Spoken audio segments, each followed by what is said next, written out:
오늘 말씀은요, 그 뒤에 악보 바로 뒤에 말씀이 있어요. 제가 먼저 읽고 여러분 나중에 마지막 같이 읽을게요. 제가 먼저 읽겠습니다. 아담이 그의 아내 하와와 동침함에 하와가 임신하여 가인을 낳고 이르되 내가 여호와로 말미암아 등남하였다 하니라. 그가 또 가인하고 아벨을 낳았는데 아벨은 양심은 자였고 가인은 농사하는 자였더라. 세월이 지난 후에 가인은 땅의 소산으로 제물을 삼아 여호와께 드렸고 아벨은 자기도 양의 첫 새끼와 기를 기름으로 드렸으니 여호와께서 아벨과 그의 제물을 받으셨으나. 함께 읽을게요. 가인과 그의 제물은 받지 아니하신지라. 아멘. 작년에 같이 예배 드렸던 친구들을 생각을 하면서 오늘은 이 예배에 대해서 한번 말씀을 나눠보려고 해요. 저번에도 한번 얘기한 적이 있어요. 예배. 이게 기독교만의 문화는 아니죠. 불교도 예배를 드려요. 그러니까 어떤 대상을 향해서 하는 행동을 우리는 예배라고 의미를 하죠. 근데 영어로 말하면 예배는 월십이라고도 하지만 서비스라고도 해요. 그러니까 서비스라는 게 뭐예요? 여러분이 서비스 받다. 이게 뭐예요? 섬김을 받다. 뭔가 내가 무언가를 섬기다 이런 뜻이에요. 그러니까 예배라고 하는 건 기독교적인 용어에서는 조금은 달라요. 종교적 의미에서의 예배란 지키는 거죠. 내가 그걸 지키면 어떤 대상을 향해 충실하게 어떤 수행을 하면, 미션을 수행을 하면 내 마음과 생각과 상관없이 그것이 쉽게 받아진다라는 의미가 돼요. 물론 마음과 정성이라고 하는 게 어떤 육체적 행동으로 어떻게 좀 더해질 때 더 진심이다, 더 진심이 우러나왔다 이렇게 표현하기도 하지만 이 기독교는 조금은 다른 예배 형태를 띠고 있다는 걸 먼저 얘기하려고 하는 거예요. 여러분 원래 예배라고 하는 단어가 하나님이 만든 단어일까요? 사실은 만든 단어가 아니에요. 하나님은 예배를 의도하지 않았어요. 왜냐하면 에덴 동산에서 아담과 하와가 하나님과 함께 있을 때는 뭐예요? 항상 같이 있었어요. 하나님이 부르면 네 여기 있어요. 아담과 하와가 하나님 이러면 하나님이 대답을 해주는 그런 관계였어요. 에덴 동산은 가로막이 없는 거예요. 하나님과 우리의 관계가 그냥 부르면 언제든지 대화가 가능하고 그 사랑과 빛의 깊이를 느낄 수 있는 그 관계였다는 거죠. 근데 이게 언제 문제가 됐냐? 죄를 짓고 나서 하나님과 멀어지기 시작했을 때. 이런 제가 예전에 한번 얘기한 적이 있어요. 죄란 우리가 어떤 행동을 해서 누구에게 해를 입혔을 때 그 행동이 드러날 때를 의미하는 게 아니에요. 내 마음의 근원에서 하나님을 떠나고 죄의식이 사라지고 두려움이 없이 죄를 행하게 되는 것. 그러니까 죄는 결과물인 거예요. 죄의 결과물이 행동이지만 죄의 근본은 뭐다? 하나님과 떨어진 걸 죄라고 하는 거예요. 그러니까 아담과 하와가 처음에 선악과를 먹어서 잘못을 지었을 때의 잘못은 선악과를 먹은 잘못이죠. 근데 그 근본적인 잘못이 뭐냐면 이거예요. 하나님이 정말 그래? 라고 하는 의심을 품어줬을 때 하나님과 떨어지기 시작했다는 거죠. 그리고 그걸 먹고 나서 나무 뒤를 숨어요.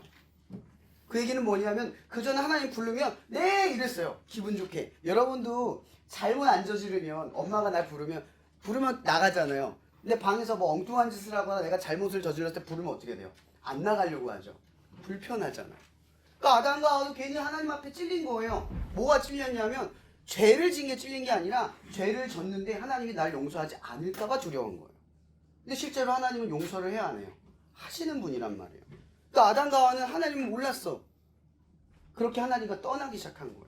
그 예배라고 하는 건 사실 엄연히 말하면 하나님과 함께하는 것을 예배라고 하는 거야. 내가 하나님 바라보고 살아가는 게 예배인 거죠. 에덴 동산에선 그랬어요. 근데 예배가 왜 생겼냐? 에덴 동산에서 나오게 됐거든요. 하나님과 떨어지기 시작했어요. 인류가 하나님과 떨어지게 되면서 죄의 결과로 쭉 치닫잖아요. 하나님을 두려워하지 않으니까 죄 짓는 게 두려워지지 않아. 점점 죄악으로 가. 잘못된 문화와 잘못된 간섭과 잘못된 행동들을 누구도 잡아주지 않고 지적하는 것이 없어졌어요. 그러니까 쭉 죄악으로 가요. 근데 그런 사람들 중에 누가 있냐면 에노스라는 사람이 있어요. 이 에노스 때 여호와를 처음으로 부르기 시작했다라는 기록이 나와요. 이 얘기는 뭐냐면 에덴을 떠나서 하나님을 부르는 예배가 생겼다 이 뜻이에요. 이 예배란 그럼 뭐예요? 에덴 동산인 거죠. 하나님과 함께 했던 우리가 하나님과 떨어졌던 우리의 상태에서 이제 하나님과 함께하고 있다는 걸 예배를 통해 확인하는 행동이 되는 거예요. 예배는 정확하게 누구를 바라보는 거예요? 하나님을 바라보는 거예요.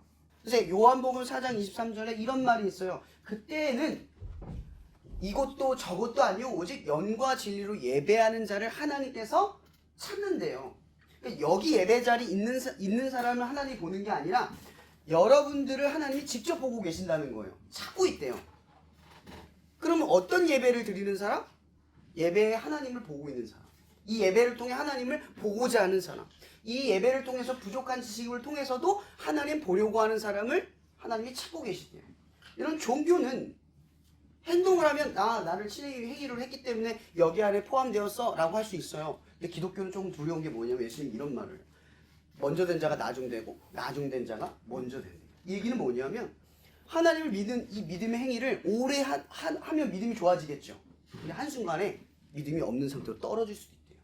왜? 인간은 교만하고 자만하니까. 내 믿음이 아니라 내가 하나님을 믿는 믿음을 믿는 경우도 생기는 거예요. 믿음이 아주 심오하고 어려워요.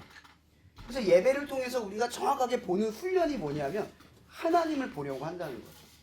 그럼 예배 통해서 하나님을 보면 우리 일상에 뭐가 달라져요? 하나님을 보는 것이 달라지기 시작해요. 예배를 드리는 사람은 뭘 의식하고 사냐면 예배를 의식해요. 그럼 예배를 의식하는 사람은 뭘 의식하냐면 하나님을 의식하게 돼요. 그럼 하나님을 의식하는 사람들은 하나님이 원하는 삶으로 점점 변화되기 시작해요. 그래서 예수님께서 여러분과 우리의 관계를 뭐라고 정의했냐? 친구래요. 일본어로 도모다치라고 하죠. 이런 친구라는 게 뭐예요? 나이가 똑같으면 친구예요? 많은 시간을 같이 보내고 많은 가치관과 생각과 놀이와 문화와 기쁨과 코드가 맞아야 돼요. 맞죠? 그거 안 맞으면 안 돼요. 그래서 친구는 서로 닮아가죠. 안 닮아가는 친구는 친한 게 아니에요. 서로 닮을 수밖에 없어요.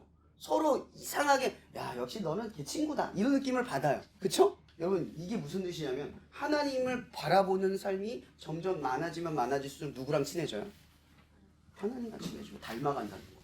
그러니까 하나님의 자녀는 노력이 되는 게 아니라 하나님을 봄으로써 행동을 하게 되면 하나님처럼 하나님의 자녀인 예수 그리스도의 모습을 우리가 나도 모르게 닮아가는 형태가 생긴다라는 거예요. 오늘 예배에서는 그런 몇 가지 경고에 대해서 이야기를 해요. 하나님께 드리는 인생, 그러니까 하나님께 드리는 거, 하나님께 예배는 드리는 게 핵심이 아니라고 했어요. 이런 선물을 줄 때 선물을 주는 사람이 핵심이에요? 받는 사람이 핵심이에요? 주는 사람. 받는 사람이 핵심이죠. 내가 아무리 준비해도 주면 안 받으면 어떡할 거예요? 부끄러워지는 거예요. 아무리 내가 몇 년 동안 준비해가지고 선물해가지고 학을 접어가지고 갖다 줬다 쳐봐. 상대가 뭐야! 이러면 부끄럽고 민망해지는 거죠. 상대가 원하지 않는 걸 주는 건 선물이 아니에요. 그러니까 선물은 철저하게 누구에게 맞춰져 있어요? 받는 사람. 그죠? 이게 초점이에요. 근데 오늘 하나님께 예배를 드려요. 그럼 당연히 예배를 드릴 때 드리는 사람이 내가 정성을 다해서 뭔가를 준비하는 손길이 중요해요? 아니면 하나님이 뭘 바라는지가 중요해요? 뭘 바라는지가 중요한 거예요. 그러니까 하나님 보는 사람들은 무슨 생각을 하냐? 하나님 뭘 바라는지만 생각하고 살아가는 거예요. 그게 우리에게 유익을 주는 거죠. 하나님이 바라는 건 너희들이 내 자녀이고 사랑받고 존경받고 명예롭고 은혜롭게 살아가는 걸 바라는 거예요.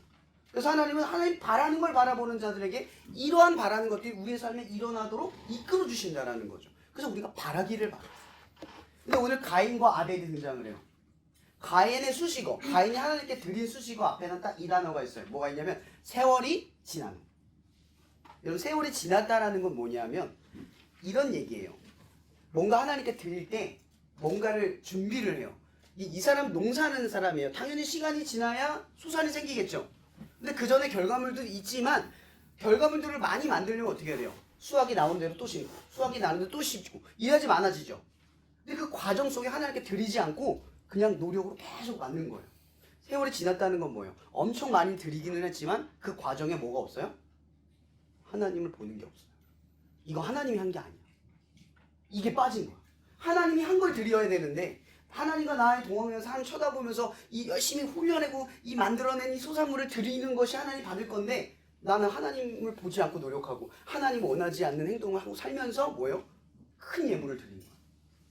종교로 보면 큰 것만 드리면 대단한 거지만 하나님 보면 아무것도 아닌 거예요. 왜? 거기는 하나님과 함께한 기억과 흔적이 사라졌거든요. 하나님과 닮은 게 아무것도 없어요. 근데 아벨이 뭐예요? 아벨의 수식어. 아벨은 그 양을 드렸어요. 그 양을 드릴 때 앞에 수식어 뭐예요? 첫 이라는 단어예요. 첫. 여러분 생각을 한번 해봐요. 내가 암컷과 수컷 양 2마리밖에 없어. 첫 소산이 1마리야. 이런 복리라고 하는 은행 단어가 있어요. 복리가 뭐냐면 한 마리가 두 마리가 두 마리가 네 마리가 네 마리 여덟 마리가 되는 거예요. 그러니까 이 얘기는 뭐냐면 처음에 얻은 소산이 결과물을 바꿀 수 있다는 거죠. 아벨이 바보가 아니에요. 근데 아벨이 첫 소산을 어떻게 하나님께 드려요. 이 얘기는 무슨 얘기냐면 아벨은 자기가 먼저 얻은 것을 생각해서 드린 게 아니라 얻었으니까 당연히 하나님께 먼저 드려야 된다고 생각하고 드린 거예요. 왜? 하나님 보고 있으니까. 앞으로 나의 인생, 나의 삶을 하나님께서 이끌어 줄 거니까. 하나님께 드리면, 하나님을 바라보면 우리에게 원하는 걸 하나님이 우리에게 주실 거기 뻔하니까. 그러니까 가인은 하나님을 믿는 것 같지만 안 믿고 아벨은 하나님을 믿고 있었던 거예요. 둘은 아주 비교되는 재물을 드렸어요. 가인은 이쯤, 아벨은 이쯤. 근데 하나님 누구 거 받아요? 아벨 걸 받아요. 왜요? 이제 아벨은 열심히 일하는 모든 시간들이 다 하나님과 함께하는 시간이거든요. 그가 얻는 것들은 다 하나님의 은혜거든요. 그리고 하나님이 주는 것으로 그 삶을 채울 거거든요. 여러분 예배 이건 신을 충족시키기 위한 행동이 아니에요. 예배란 하나님이 사랑하는 자녀들이 사랑을 받게끔 하나님이 주고자 하는 것을 얻게끔 하기 위해 우리와 함께 하시려고 하는 하나님의 축복의 만남의 순간이라는 거죠. 여러분 힘들 때 오늘 저는 여러분들에게 이런 말씀을 전할 때 다 알 수는 없을 거예요. 근데 한 가지만 기억하면 좋을 것 같아요. 가장 힘들 때, 가장 어려울 때, 가장 지칠 때, 답을 모를 때, 어떻게 할지 모를 때 한 가지만 떠올리세요. 예배. 예배란 또 뭐예요? 하나님을 바라보는 거. 여러분들은 이제 기도할 수 있어요. 예수의 이름으로. 힘들면 그냥 기도하면 돼요. 너무 힘들고 답답하고 도움이 필요하면 내 힘으로 안 되면 기도해보세요. 그리고 답답하고 힘들어서 친구들이랑 어울리고 막 머리가 너무 복잡하고 갈 데가 없으면요. 교회 가서 예배 한번 드려보세요. 거기에 하나님이 여러분들에게 준비한 것들이 숨겨져 있어요. 거기에서 위로를 받고 거기에서 하나님이 함께 하신다는 흔적을 배우는 사람들은 절대 무너지지 않아요. 세상에 무너지는 사람들은 어떤 사람이냐면 세상을 믿는 사람이에요. 전도서 12장 1절에 보면 이런 유명한 말이 있어요. 곤고한 때에 청년의 때에 너의 창조주 여호와를 기억하라. 오늘 본문에는 이야기하지 않고 있지만 가인이 나중에 죄를 짓고 두려워서 하나님이 너를 지키고 보호한다라는 말씀을 하는데도 불구하고 믿지 못하고요. 결국 에녹이라는 성을 짓고 그 안에 갇혀 살아요. 인생을 믿으면 어떻게 되는 줄 아세요? 두려움에 빠져요. 인생은 자기 마음대로 안 돼요. 모두가 힘든 과정을 겪고요. 모두가 어려운 내가 해결할 수 없는 상황을 맞닥뜨리게 되어 있어요. 그래서 인생을 신뢰하면 무너지게 되어 있어요. 그래서 인생은 뭘 믿어야 한다? 인생 너머에 있는 하나님을 믿어요. 왜냐면 인생을 하나님이 책임져 주시기 때문에. 네, 오늘 기도하고 마칠 건데 앞으로 준영이가 그 찬양 인도를 해줄 거예요. 많이 칭찬해주고 격려도 해주고 그리고 같이 있는 주연이랑 재민이 또 다른 친구들 있거든요. 같이 찬양으로 같이 서가지고 준영이에 좀 힘을 주면 좋을 것 같아요. 기도하고 마치겠습니다. 사랑해 주님 감사합니다. 오늘도 이렇게 우리가 함께하여 하나님의 은혜와 사랑을 함께 누리는 예배에 대한 가르침을 들을 수 있게 해주셔서 감사합니다. 우리 친구들이 항상 이 예배에 대한 하나님을 바라보는 삶이 될 수 있게 도와주시고 언제나 힘들고 지칠 때 하나님께 구하고 그리고 하나님께 예배를 드리며 위로를 받고 하나님의 사랑받는 자녀임을 깨닫는 존귀한 자녀들 되게 하여 주시옵소서. 들으면서 믿음에 나는 줄 믿사오니 우리 친구들이 잊지 않고 살아가는 순간에도 그 말씀이 기억되게 하셔서 우리 친구들의 삶을 소생케 하여 주시옵소서. 모든 것에 감사하며 살아계신 예수님의 이름으로 기도합니다. 아멘.